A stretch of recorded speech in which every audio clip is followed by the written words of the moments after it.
My dear friends, my dear students, अगली heading है हमारा प्रिपरेशन ऑफ कोलाइडल सॉल्यूशन या सॉल्व। तो दोस्तों सॉल्व कैसे बनाते हैं? तो सॉल्व बनाने के दो तरीके होते हैं दोस्तों, प्रिपरेशन ऑफ लियोफिलिक या हाइड्रोफिलिक सॉल्व, लियोफिलिक हाइड्रोफिलिक, और दूसरा है प्रिपरेशन ऑफ लियोफोबिक या हाइड्रोफोबिक सॉल्व। तो बात कर रहे हैं लियोफिलिक या हाइड्रोफिलिक सॉल्व का। दोस्तों जिस सब्सटेंस का सॉल्व बनाना होता है उसकी स्ट्रांग एफिनिटी होनी चाहिए उसके मीडियम के साथ।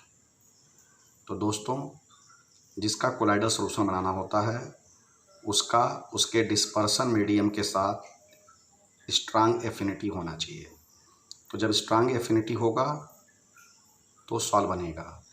इसमें उस सब्सटेंस को उस मीडियम में डालते हैं और मीडियम को वार्म करते हैं। वार्म मीडियम में सब्सटेंस डाला जाता है और कुछ देर बाद उसको कूल करते हैं। कूल करने के बाद से साल प्राप्त होता है दोस्तों। एग्जाम्पल है स्टार्च का साल, जिलेटिन का साल, गम या अरेबिक्स का साल। यहाँ देखिए दोस्तों, सेलुलोज नाइट्रेट का अगर आपको कोलाइडल सॉल्यूशन या साल बनाना है दोस्तों, सेलुलोज नाइट्रेट का कोलाइडल सॉल्यूशन या साल बनाना है तो उसको इथाइल एल्कोहल में या डिस्पर्सन मीडियम में डालेंगे और सॉल्व बन के तैयार होगा। उसको कोलोडियन कहते हैं दोस्तों। दूसरा क्या है? प्रिपरेशन ऑफ लियोफोबिक या हाइड्रोफोबिक सॉल्व। दोस्तों इसका मतलब हो गया कि जिस सब्सटेंस का सॉल्व बनाना है उसका उसके मीडियम के साथ नो एफिनिटी होती है। देखिए नो एफिनिटी है, कोई एफिनिटी नहीं होती है दोस्तों। इसका मतलब मीडियम के साथ एफिनिटी होती नहीं है, फिर भी उस सब्सटेंस का उस मीडियम में सॉल्व बनाना है तो उसके लिए दो मेथड यूज किए गए हैं, डिस्पर्सन मेथड और कंडेंसेशन मेथड। दोस्तों डिस्पर्सन मेथड में क्या होता है? डिस्पर्सन मेथड में जो बिगर पार्टिकल्स होते हैं उनको स्मॉलर पार्टिकल्स में तोड़ करके उस डिस्पर्सन मीडियम में उनका कोलाइडल सॉल्यूशन बनाया जाता है और उस सॉल्यूशन को किसी दूसरे स्टेबलाइजिंग एजेंट के द्वारा स्टेबलाइज्ड करते हैं ताकि वह पार्टिकल जो मीडियम में घोला गया है वो बड़ा ना हो सके, क्योंकि कोलाइडल साइज से बड़ा नहीं होना चाहिए। मतलब पहले पार्टिकल को, बिगर पार्टिकल को स्मॉलर पार्टिकल में तोड़ते हैं, फिर मीडियम में डालते हैं और मीडियम में जब उसका सॉल्व बनता है तो उसको किसी स्टेबलाइजिंग एजेंट के द्वारा स्टेबलाइज्ड करते हैं ताकि उसकी साइज पुनः बड़ी ना हो। इसके लिए कुछ मेथड्स हैं, जैसे मैकेनिकल डिस्पर्सन मेथड। इस मेथड में क्या होता है दोस्तों, ये सारे डिस्पर्सन मेथड के एग्जांपल्स हैं। इन मेथड से आप डिस्पर्सन मेथड को समझ पाएंगे और लियोफोबिक सॉल्व को पढ़ सकते हैं दोस्तों। तो मैकेनिकल डिस्पर्सन मेथड में क्या होता है, स्टील के, देखिए स्टील के दो डिस्क होते हैं जो अपोजिट डायरेक्शन में मूव करते हैं और इनके बीच में एक छोटा सा गैप होता है। यह पर मिनट 8000 इनका रिवोल्यूशन होता है, इनका मूवमेंट होता है। और यहाँ जो बड़े पार्टिकल हैं जिनको वाटर में घोल करके आप वाटर के साथ सस्पेंशन बना करके बड़े बिगर पार्टिकल को डालते हैं और इस डिस्क में जा करके यह बिगर पार्टिकल छोटे पार्टिकल में कन्वर्ट हो जाते हैं और कन्वर्ट हो करके दोस्तों अगले पेज पे आते हैं। हाँ तो दोस्तों ये इस मिल में जाते हैं और कन्वर्ट हो करके यह अपना एक कोलाइडल सॉल्व बनाते हैं दोस्तों। अब जब ये कोलाइडल सॉल्व बन गए, इसमें होता क्या है, इसमें बिगर पार्टिकल को स्मॉलर पार्टिकल में तोड़ करके उस डिस्पर्सन मीडियम में कोलाइडल सॉल्यूशन बनाते हैं, उसी को सॉल्व कहेंगे। तो दोस्तों जब ये बन जाते हैं सॉल्व तो उनको स्टेबलाइज करने के लिए, क्योंकि स्टेबलाइज नहीं करेंगे तो फिर वो बड़े हो जाएंगे, उनको स्टेबलाइज करने के लिए इनर्ट डाइल्यूएंट मिलाते हैं। जब इनर्ट डाइल्यूएंट मिलाते हैं, यहाँ देखिए लिखा हुआ है, by adding an inert diluent which prevent the colloidal particle to grow in size. अब जैसे सल्फर साल बनाना है तो सल्फर साल को बनाने में ग्लूकोज को एक डाइल्यूएंट के रूप में यूज करते हैं जो सल्फर सॉल्व के कोलाइडल पार्टिकल को बिगर होने से रोकता है। दूसरा एक मेथड है इलेक्ट्रिकल डिस्पर्सन मेथड या ब्रेडिक्स आर्क मेथड। दोस्तों इस मेथड से गोल्ड, सिल्वर, प्लेटिनम का सॉल्व बनाते हैं। इस मेथड में होता क्या है दोस्तों, मैं आपको यहाँ फिगर से समझाऊँ। इस मेथड में जिस मेटल का सॉल्व बनाना है उसका इलेक्ट्रोड बनाते हैं। जैसे गोल्ड का बनाना है सॉल्व तो गोल्ड के 2 इलेक्ट्रोड हो गए और इनको हाई बैटरी से जोड़ करके यहाँ आर्क उत्पन्न करते हैं, आर्क प्रोड्यूस करते हैं। आर्क प्रोड्यूस होने से यह मेटल इवेपोरेट होते हैं, ये वेपर में कन्वर्ट होते हैं, इतनी आर्क प्रोड्यूस होती है। और इनको जो है जिस मीडियम में बनाना होता है, यह मीडियम है, डिस्पर्सन मीडियम में ये बनाए जाते हैं। और इनके चारों ओर यहाँ पे आइस लगाया गया है फ्रीज करने के लिए। जैसे यह इवेपोरेट होते हैं, इस मीडियम में जाते हैं और कोलाइडल पार्टिकल की साइज में यह कन्वर्ट होते हैं। इस फ्रीजिंग सिस्टम के द्वारा इनको फ्रीज कर दिया जाता है और फ्रीज करके एक कोलाइडल माने गोल्ड या सिल्वर या प्लेटिनम का सॉल्व बना करके तैयार हो जाता है। तो ये होता है दोस्तों, इसको आप यहाँ पढ़ भी लेंगे। अब दूसरा है पेप्टाइजेशन। ये तो सर वैसे ही आसान है, ये पेप्टाइजेशन है। इसके डिफिनीशन से समझ लीजिए।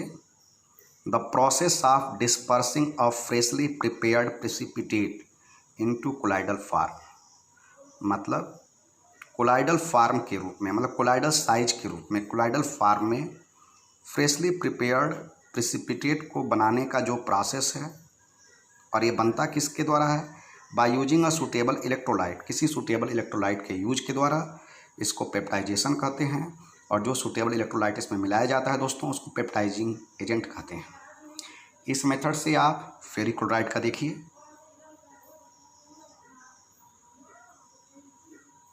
जब फेरिक क्लोराइड को फेरिक हाइड्रोक्साइड में ऐड करते हैं तो एक फेरिक हाइड्रोक्साइड का रेडिश ब्राउन कलर में कोलाइडल सॉल्यूशन तैयार होता है। उसी तरह से दोस्तों यहाँ पे देखिए, जब सिल्वर आयोडाइड को सिल्वर नाइट्रेट के सॉल्यूशन में डालते हैं तो सिल्वर आयोडाइड का एक कोलाइडल सॉल्यूशन तैयार होता है। दूसरा मेथड है दोस्तों कंडेंसेशन मेथड, जिसको एग्रीगेशन मेथड कहते हैं। दोस्तों इसमें जो स्मॉलर पार्टिकल होते हैं इनको बिगर पार्टिकल में कन्वर्ट करते हैं, वो भी किस साइज के, कोलाइडल पार्टिकल के साइज के। पहले वाले में इसके मेथड में क्या था, डिस्पर्सन वाले में को उसमें बिगर पार्टिकल को कोलाइडल पार्टिकल में तोड़ते हैं और उसके हम लोग 3 मेथड पढ़े थे। एक पढ़े थे आपका मैकेनिकल डिस्पर्सन मेथड, दूसरा पढ़े थे हम लोग इलेक्ट्रिकल डिस्पर्सन मेथड और तीसरा पढ़े थे पेप्टाइजेशन। इसमें क्या दिया, कंडेंसेशन वाले में इसमें स्मॉलर पार्टिकल को बिगर पार्टिकल में कन्वर्ट किया जाता है, वो भी कोलाइडल साइज के, तभी इनका साल बनेगा। ये 2 प्रकार के होते हैं। पहला केमिकल मेथड, कुछ केमिकल मेथड ऐसे हैं। देखिए दोस्तों यहाँ पे क्या दिया है, हमको सल्फ़र का कोलाइडल सॉल्यूशन बनाना है तो दोस्तों H2S पे या तो ब्रोमीन वाटर का या नाइट्रिक एसिड का या सल्फ़र डाइऑक्साइड का रिएक्शन कराएंगे तो सल्फ़र का कोलाइडल सॉल्व बन करके तैयार होगा। उसी तरह से दोस्तों हमको गोल्ड का कोलाइडल सॉल्व बनाना है। देखिए गोल्ड का कोलाइडल सॉल्व बनाना है तो दोस्तों गोल्ड क्लोराइड के एक्वस सॉल्यूशन पे अगर स्टेनस क्लोराइड मिलाएंगे तो गोल्ड का कोलाइडल सॉल्व बन करके तैयार होगा। उसी तरह से दोस्तों अगर हमको फेरिक हाइड्रोक्साइड का बनाना है तो फेरिक क्लोराइड के एक्वस सॉल्यूशन पे अगर हम लोग वाटर मिलाएंगे या बॉयल करेंगे तो फेरिक हाइड्रोक्साइड का सॉल्व बन करके तैयार होगा। दोस्तों डबल डिकम्पोजिशन मेथड में क्या है, इसमें किसका बना है, कुछ इनऑर्गेनिक इनसॉल्युबल साल्ट होते हैं जिनका डबल डिकम्पोजिशन मेथड से सॉल्व बनाते हैं। ये होते हैं आर्सेनियस सल्फाइड, सिल्वर हैलाइड, जिनका डबल डिकम्पोजिशन के द्वारा हम कोलाइडल सॉल्व बनाते हैं। दोस्तों अब देखिए इसमें क्या है, आर्सेनियस ऑक्साइड के एक्वस सॉल्यूशन पे अगर आप हाइड्रोजन सल्फाइड को आप पास करते हैं तो आर्सेनियस सल्फाइड का कोलाइडल सॉल्यूशन बन के तैयार होता है। दोस्तों अगला है फिजिकल मेथड। फिजिकल मेथड में क्या है, इसमें पहला दिया हुआ है exchange of solvent. Exchange of solvent का क्या मतलब होता है कि आप सॉल्वेंट अपना बदल दीजिए। देखिए यहाँ लिखा हुआ है an exchange of solvent gives the colloidal solution of the solute. The method may be used for the preparation of the salt of sulphur and phosphorus. इसको समझने के लिए, sulphur is soluble in alcohol but less soluble in water. When an alcoholic solution of sulphur is poured into water, मतलब sulphur alcohol में soluble है और water में less सलूबल है। तो जब सल्फर के एल्कोहलिक सॉल्यूशन को वाटर में डालेंगे तो सल्फर का कोलाइडल सॉल्यूशन बन के तैयार हो गया। मतलब सल्फर के एल्कोहलिक सॉल्यूशन को वाटर में डालने का मतलब सल्फर एल्कोहल को छोड़ करके वाटर में जा रहा है। एल्कोहल भी एक सॉल्वेंट है और वाटर भी एक सॉल्वेंट है, मतलब एक्सचेंज ऑफ सॉल्वेंट हो गया, एल्कोहल को छोड़ करके वाटर में गया। दूसरा दिया है excessive cooling. Colloidal solution of ice in a non polar organic solvent can be obtained by freezing a mixture of water and the solvent. जाहिर सी बात है, सॉल्वेंट और वाटर के मिक्सचर को अगर आप कूल करेंगे तो आइस का कोलाइडल सॉल्यूशन बन के तैयार होगा। तो दोस्तों, ये मैंने आपको बता दिया है, इसको एक बार देख लीजिएगा। ये आपका केमिकल मेथड मैंने जो समझाया था, ये सारे मेथड में एक बार आपको पुनः वीडियो फर्स्ट से स्टार्ट करके एक बार बता दूं। ये मेरा पहला पेज था जिसको मैंने आपको बताया दोस्तों। अब यह आपका दूसरा पेज है, उसके आगे, पहले पेज के आगे का ये।